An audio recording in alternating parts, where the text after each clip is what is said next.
வணக்கம். நேற்று ஒரு பெரிய தூக்கலுக்கு அப்புறமா இன்னைக்கு ஒரு மினிமல் லெவலில் ஃபால் இருக்கும், ஒரு புல் பேக் இருக்கும்ன்றதை நம்ம எதிர்பார்த்தோம். பட் பெருசாக கீழே விழுவாது, பட் டெஃபினட்டாக கீழே வரதுக்கான சான்சஸ் இருக்குது. ப்ராஃபிட் டேக்கிங்னு ஒன்று இருக்குல்ல. பட் நிறைய small cap, mid cap daily 10, 20, 30 இருக்காது.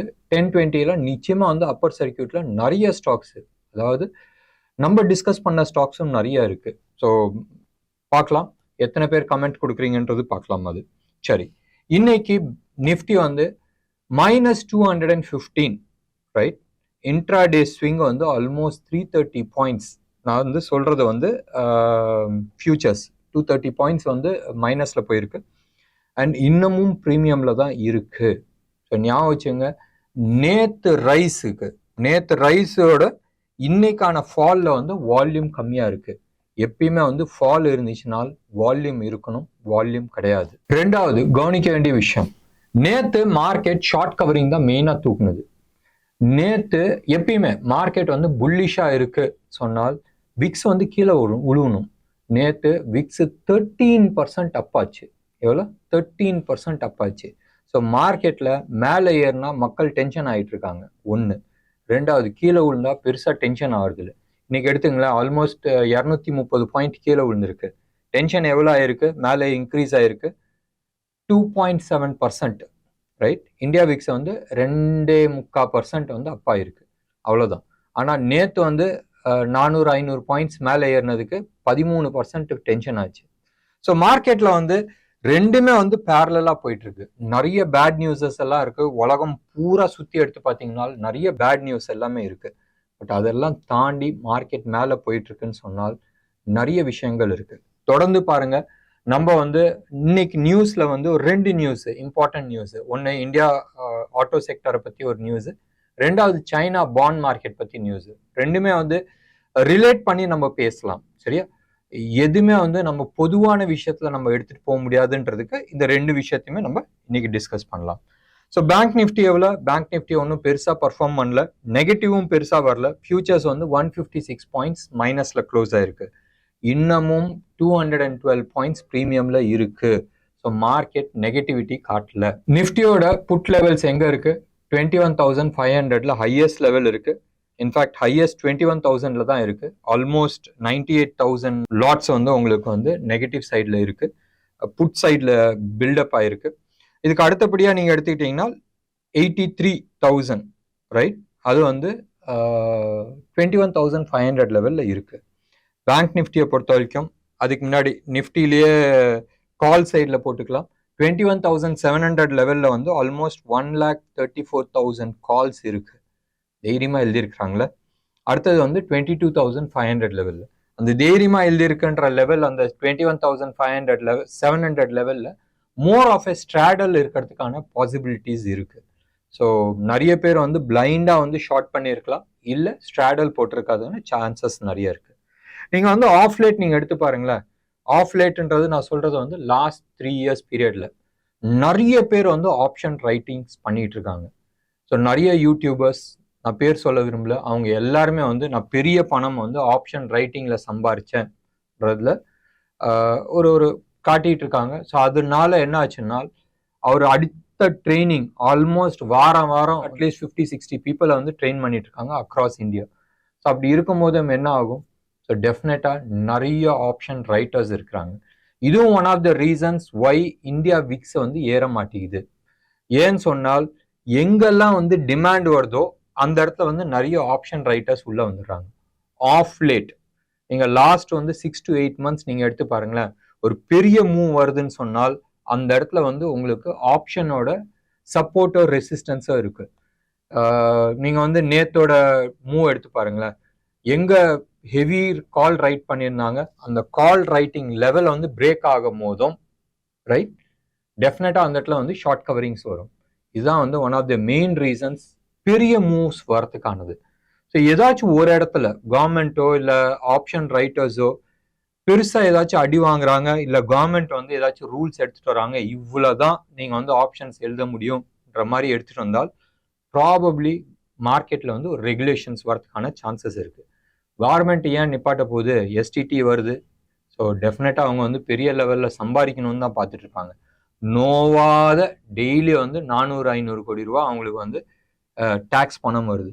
ஸோ டெஃபினட்டாக அவங்க வந்து நிச்சயமாக இதில் வந்து இன்டர்ஃபை பண்ண மாட்டாங்கன்றது நம்புகிறேன். எப்படி இன்னைக்கு வந்து சாராயம் விற்கிறதுல டீசெண்டாக நம்ம ட்ரிங்க்ஸ்ன்னு நம்ம சொல்லலாம். தமிழ்நாடு கவர்மெண்ட் ரன் ஆகுதோ, கர்நாடகா கவர்மெண்ட் ரன் ஆகுதோ, இந்தியா ஃபுல்லாக 2023 2,30,000 கோடி, எவ்வளோ?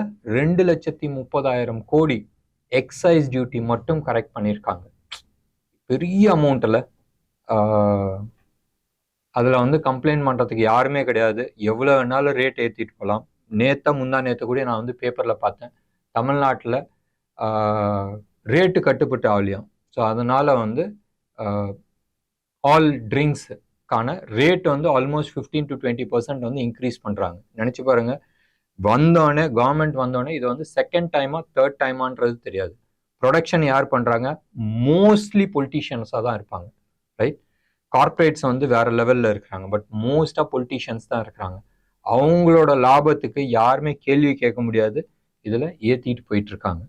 சரி, அரசியல் வேணாம், நம்ம வெளியில் வரலாம். சரி, மெயின் மேட்ருக்கு வரலாம். So option writers, right, of late ஜாஸ்தி போயிட்டு இருக்காங்க. அந்த ஆப்ஷன் ரைட்டர்ஸ்னால தான் மார்க்கெட்டில் ஒலட்டாலிட்டி அப்போ பஞ்சர் ஆகுது. பட் அதையும் தாண்டி நேற்று வந்து ஒரு 13.5% ஏறி இருக்கு. இன்னைக்கு வந்து ஆல்மோஸ்ட் 2.25% ஏறி இருக்கு.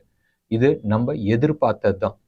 நம்ம ஜோஹோ மீட்டிங்கில் 2 சார்ட்டுமே வச்சு நான் வந்து ரிலேட்டிவிட்டி நான் காட்டினேன். மார்க்கெட் ஏறிட்டு இருக்கும் போதும் எப்பயுமே மார்க்கெட் ஏறிச்சுன்னு சொன்னால் இந்தியா விக்ஸ் வந்து குறையும்.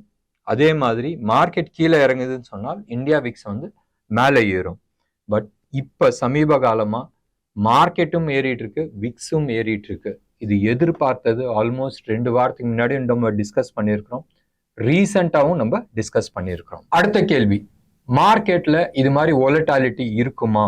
இருக்கிறதுக்கு நிறைய வாய்ப்புகள் இருக்கு. எலெக்ஷன் வருது, election real announcement, election date announce ஆகட்டும், அண்ட் பட்ஜெட் வேற வருது. பட்ஜெட்ல என்ன இருக்குன்றது நிறைய பேருக்கு வந்து ஒரு கேள்வி இருக்கு. அடுத்த 2 நாள் தானே இருக்கு. ஸோ டெஃபினட்டா பட்ஜெட்ல வந்து ஒரு பெரிய அனௌன்ஸ்மெண்ட் இருக்காது.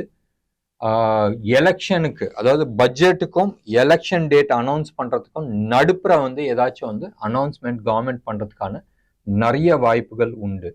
ஸோ வெயிட் பண்ணி பார்க்கலாம். ஏதாச்சும் சோஷியலிஸ்ட், அதாவது நம்ம ஃப்ரீன்னு சொல்லாம, ஸோ அது மாதிரி ஏதாச்சும் அனௌன்ஸ் பண்ணுறாங்களா, பெட்ரோல் ப்ரைஸ் கட் பண்ணுறாங்களான்றது பார்க்க வேண்டிய ஒரு விஷயம். இன்னைக்கு மார்க்கெட்டில் மேலே யார் போனாங்கன்றது நம்ம பார்த்துக்கலாம். ஜி ஆல்மோஸ்ட் 5.5% அப் ஆயிருக்கு. நிறைய பேர் வந்து சொன்னது, அவங்க சிங்கப்பூரில் யாரோ ஒருத்தர் இன்வெஸ்டர்ஸை உள்ளே எடுத்துகிட்டு வரதா ஒரு பேச்சு அடிப்படுது. இன்னொன்று வந்து கம்பெனி டைரக்டர் வந்து சொல்லியிருக்கிறார், நாங்கள் எங்கள் குடும்பத்தோட ஷேர் ஆல்மோஸ்ட் 26%க்கு நாங்கள் வந்து இன்க்ரீஸ் பண்ண போகிறோம்ன்றது சொன்னாங்க. இதுதான் காரணம் மேலே போனதுக்குன்னு. சிம்பிளாக டெக்னிக்கல் அனாலிசிஸ் எடுத்துகிட்டேன்னு சொன்னால், ரீசன்ட் ஃபால் எடுத்துக்கிட்டிங்கன்னு சொன்னால் அது வந்து வேவ் 3. வேவ் 4க்கு வந்து அப்சைடில் வந்து ஒரு புல் பேக் வந்து ஆகணும். அடுத்த ஒரு மேக்சிமம் ரைட் 8-10 நாள் அதுக்கப்புறமா மறுபடி கீழே வரதுக்கான வாய்ப்புகள் நிறைய இருக்குது. ஸோ இது லாங் டேர்முக்கு நான் வாங்குறேன், ப்ரைஸ் பயங்கர டிஸ்கவுண்ட்ல இருக்குன்றது இப்போதைக்கு அவாய்ட் பண்ணீங்க. மேபி மேபி ஒரு சப்போர்ட் லெவல் வரட்டும், இல்லை அது வேவ் 4 கட் பண்ணி அதுக்கு மேலே கிராஸ் ஆகி போட்டும், அதுக்கப்புறமா நம்ம வந்து வாங்குறது வந்து புத்திசாலித்தனம். நியர் பாட்டம்ல நான் வாங்குறேன்றது பாட்டம் ஃபிஷிங்ஸ் பண்றதை அவாய்ட் பண்ணீங்க. ஹிந்துஸ்தான் பெட்ரோலியம் ரொம்ப நாளாக நம்ம அதை பற்றி நம்ம பேசிட்டு இருந்தோம். அப்சைடுக்கான டார்கெட்ஸ் நிறைய இருக்குன்றது ஆல்மோஸ்ட் ஒரு 5-6 மந்த்ஸ் முன்னாடி வந்து நம்ம பேசின விஷயம். அண்ட் இன்னமும் அது வந்து அப்சைட் போயிட்டு இருக்கு. ஆல்மோஸ்ட் 250-260 ரேஞ்சில் இருந்து அது ட்ரேட் ஆகிட்டு இருக்கு. நியர் அபவுட் டபுளிங்ல அது இருக்கு. ஸோ நல்லா போயிட்டு இருக்கு. அதை பொறுத்த வரைக்கும் இன்னைக்கு நெகட்டிவ் சைட்லன்னு எடுத்துக்கிட்டோம்னு சொன்னால் டெக்ஸ்டைல், கெமிக்கல்ஸ், இதுதான் வந்து மேஜர் நெகட்டிவ் செக்டர்ஸ். கெமிக்கல் என்னதுன்றது தெரியல. நிறைய ஃபர்டிலைசர் ஸ்டாக்ஸ், அது சம்பல் ஆகட்டும் இல்லை தீபக் நைட்ரேட் ஆகட்டும், நிறைய ஸ்டாக்ஸ் வந்து நெகட்டிவ்ல வந்து போயிட்டு இருக்கு. ஸோ அது அப்படியே இருக்கட்டும். பட் மெயின் கெமிக்கல்ஸ், ஆர்த்தி இண்டஸ்ட்ரியோ இல்லை அது மாதிரி ஸ்டாக்ஸ்லாம் வந்து பெருசாக உள்ள. It is fertiliser based stocks வந்து கீழே விழுந்துட்டு இருக்கு. Maybe, I am not sure about it, maybe எலெக்ஷனை ஒட்டி இதை வந்து டிஸ்கவுண்ட் பண்ண சொல்றாங்களான்றது தெரியாது. விவசாயிங்கள விவசாயிகளை டார்கெட் பண்ணி தான் ஓட்டு எல்லாமே நடந்துட்டு இருக்கு. ஸோ கவர்மெண்ட் மேபி டார்கெட் பண்றாங்களான்றது தெரியாது. இதுக்கு அடுத்தபடியா டெக்ஸ்டைல்ல மேஜரா டாட்டாவோட ட்ரெண்ட்ஸ் இது வந்து தாறுமாறா மேலே ஏறிட்டு போச்சு. ஆல்மோஸ்ட் 2000 rupeesல இருந்து 3300 rupees இந்த டிராவல் வந்து லாஸ்ட் 4 monthsல வந்து நடந்திருக்கு. 50% அப் ஆர் 33% அப். பெரிய விஷயம் இன் ஜஸ்ட் 3 monthsன்றது. அதுவும் இது மாதிரி ஒரு ஹெவி வெயிட் ஸ்டாக். ஸோ பார்க்கலாம், இன்னைக்கு வந்து ஒரு பெரிய ஃபால் இருந்துச்சு அந்த பர்டிகுலர் ஸ்டாக்ல. மற்றபடி இன்னைக்கு வந்து சொல்லிக்கிற மாதிரி வேற எதுவுமே கிடையாது. வெயிட் பண்ணி பார்க்கலாம். டேட்டாஸை பொறுத்த வரைக்கும் இன்னமும் அப் ட்ரெண்ட் வந்து இன்டாக்ட்ல இருக்கு. 21,500 லெவலில் பிரேக் ஆகாத வரைக்கும் அண்ட் ரெண்டாவது வந்து 21,000 டிசைசிவா, அதாவது க்ளோசிங் பேசிஸ்ல பிரேக் ஆகாத வரைக்கும் மார்க்கெட் அப் ட்ரெண்ட்ல தான் இருக்கு. ஒன்று. ரெண்டாவது 21,780 to 820 அந்த ஜோனை வந்து டிசைசிவா அப்சைட்ல பிரேக் பண்ணாதான் ஃபர்தர் அப்சைடுக்கான சான்சஸ் இருக்கு. அது வரைக்கும் சைட்வேஸ் தான் இருக்கும், வோலட்டாலிட்டி இருக்கும், டெய்லி அப்சைட் டவுன் சைடு வந்து நவுந்துட்டு தான் இருக்கும். வோலட்டாலிட்டி ப்ராபப்ளி அடுத்த ஒரு 8-10 days வந்து இன்னமும் ஜாஸ்தியா இருக்கிறதுக்கான வாய்ப்புகள் உண்டு. இன்னைக்கு யார் பெருசா கீழே விழுந்தாங்க? கட்டாயம் வந்து பேங்கிங் செக்டர் கிடையாது. ரிலையன்ஸ் வந்து ஒரு 55 ரூபா கான்ட்ரிபியூட் பண்ணுது, 56 ரூபா. பஜாஜ் ஃபைனான்ஸ் அது வந்து இன்னைக்கு பெருசா விழுந்துச்சு. ஆல்மோஸ்ட் 5.25% கீழே விழுந்திருக்கு. ஏன் விழுந்துச்சுன்றது அந்த டிபேட்குள்ள போக வேணாம். அது ஆல்மோஸ்ட் 43 points கான்ட்ரிபியூட் பண்ணிருக்கு. டாப் 6 ஸ்டாக்ஸ் யார் யாரு? Reliance, Bajaj Finance, Titan, ITC, L and T, Bajaj Finserv. இந்த 6 கம்பெனி மட்டுமே 170 rupees, இந்த 230 rupeesல 170 rupees வந்து இவங்க மட்டும் கான்ட்ரிபியூட் பண்ணியிருக்கிறாங்க. ரைட். ஸோ ஞாபகம் வச்சுங்க, 6 கம்பெனி வந்து ஒரு ஒரு ஒரு இண்டெக்ஸை வந்து டிசைட் பண்ண முடியும்னு சொன்னால் எங்கேயோ வெயிட்டேஜ் ப்ராப்ளம் இருக்குல்ல. இப்போ நம்ம டைரக்டா நியூஸ்க்குள்ள நம்ம போயிடலாம். ஃபர்ஸ்ட் நியூஸ், ரொம்ப சந்தோஷமான நியூஸ், எனக்கு பிடிச்ச நியூஸ். இந்தியா சம்பந்தப்பட்டது, இந்தியாவோட growth சம்பந்தப்பட்டது. Tata motors, right. Tata motors இன்னைக்கு new all time high touch ஆயிருக்கு. அது பெரிய நியூஸ் கிடையாது. டாடா குரூப்ல எல்லா ஸ்டாக்குமே மேலே போயிட்டு இருக்கு. என்னடா இப்பதான் ட்ரெண்ட்ஸை பத்தி கீழே உழுதுன்னு சொன்னோம், இது வந்து அப்சைடு போயிருக்குன்றோம்ல. சரி, இந்த சைடு டைட்டன் அண்ட் ட்ரெண்ட்ஸ் கீழே விழுந்துச்சுன்னே வச்சிங்களேன். தீபாவளி சீசன் முடிஞ்சிருச்சு, நியூ இயர் சீசன் முடிஞ்சிருச்சு. அடுத்த ஒரு 4 மாசம் வந்து எந்த விதமான ஃபெஸ்டிவ் சீசன் கிடையாது. அது உழுவுறதுல எந்த விதமான தப்பும் கிடையாது. ஏறின ஏத்தத்துக்கு நிச்சயமா பிரைஸ் கரெக்ஷனும் டைம் கரெக்ஷனும் பண்ணி ஆகணும். அது உழுவிட்டோம். டாடா மோட்டார்ஸ் இன்னைக்கு ஆட்டோ செக்டர்ல மோஸ்ட் வேல்யூட், இந்தியாவில் மோஸ்ட் வேல்யூட் கம்பெனியா வந்து மாறி இருக்கு. இதுக்கு முன்னாடி வந்து மாருதியா இருந்துச்சு. 3,15,000 கோடி இருந்துச்சு மார்க்கெட் கேப் இன்னைக்கு டேட்ல. இன்னைக்கு டாடா மோட்டார்ஸோட மார்க்கெட் கேப் 3,25,000 கோடி, ரைட். ஸோ அவங்க வந்து நம்பர் 1 பொசிஷனுக்கு போயிருக்கிறாங்க. நிச்சயமா போய் தான் ஆகணும். ஏன்னு சொன்னால் அவங்களோட ப்ராடக்ட் ரேஞ்ச் சூப்பர்பா இருக்கு. நிறைய கார்ஸ், அவங்களோட நெக்ஸான்ற அந்த கார் எடுத்துட்டு வந்தாங்க, சூப்பர் டூப்பர் ஹிட், ரைட். அடுத்தது வந்து ஹேரியட்னு எடுத்துட்டு வந்தாங்க, சஃபாரி எடுத்துட்டு வந்தாங்க. நெக்ஸான்ல வந்து எலக்ட்ரிக் கார் எடுத்துட்டு வந்தாங்க. இந்தியாஸ் நம்பர் 1 எலக்ட்ரிக் காரா ஓடிட்டு இருக்கு. இப்ப பஞ்ச் எடுத்துட்டு வராங்க. டாடா வந்து என்ன சொல்றதுனால், பஞ்ச் வரனால இவங்களோட மற்ற எலக்ட்ரிக் கார்லாம் அடி வாங்குமான்னு கேட்டால் கிடையாது. இது வந்து செப்பரேட்டா ஒரு கேட்டகரியா வரும்ன்ற மாதிரி சொல்லிட்டு இருக்காங்க. ஸோ டெஃபினட்டா இன்னமும் ஃபர்தர் அப்சைடுக்கான growth ஸ்டோரி நிறைய இருக்கு. இப்போதானே ஃபேக்டரி போட்டிருக்காங்க குஜராத்ல ஃபார் பேட்டரிக்குன்னு. ஸோ பேட்டரி வந்து இந்த சைடு எலக்ட்ரிக் கார் ஃபுல் ஃபிளெஜ்டா வரும்போதும் பெரிய லெவல்ல இவங்க வரதுக்கான வாய்ப்புகள் உண்டு. இன்னொரு நியூஸ், டிசிஎஸ், அதுவும் டாடா குரூப் ஆஃப் கம்பெனி தான். இவங்க வந்து யூகேல இருக்கிற ஒரு இன்சூரன்ஸ் கம்பெனி, அவீவா, நம்ம ஊர்லயே அது இருக்கு. அவங்களுக்கான ஒரு 15 வருஷம் கான்ட்ராக்ட் சைன் பண்ணியிருக்கிறாங்க. 15 வருஷம்ன்றது ஒரு நீண்ட period. Close about $500 million order அடுத்தது வரும். ஸோ டெஃபினட்டா இதுவும் வந்து பாசிட்டிவ் நியூஸ். நான் இன்னொன்று ஒரு விஷயம் நான் வந்து சொல்றேன்னு சொல்லியிருந்தேன். இது வந்து சைனாவோட எக்கனாமிக்கல் ப்ராப்ளம். அவங்களோட 10-year bond, right, 10-year bond வந்து கீழே சரிஞ்சு விழுந்து 2002 லெவலுக்கு வந்திருக்கு. அப்பனா அவங்களோட இன்ட்ரெஸ்ட் ரேட் பயங்கரமா வந்து சரிஞ்சிருச்சு. இப்போ நிறைய பேர் வந்து சொல்லுவாங்க இன்ட்ரெஸ்ட் ரேட் இன்க்ரீஸ் ஆகுது சொன்னால் அந்த ஊர்ல வந்து பணம் டிமாண்ட் நிறைய இருக்குன்றது ஒரு சைடு காட்டுவாங்க.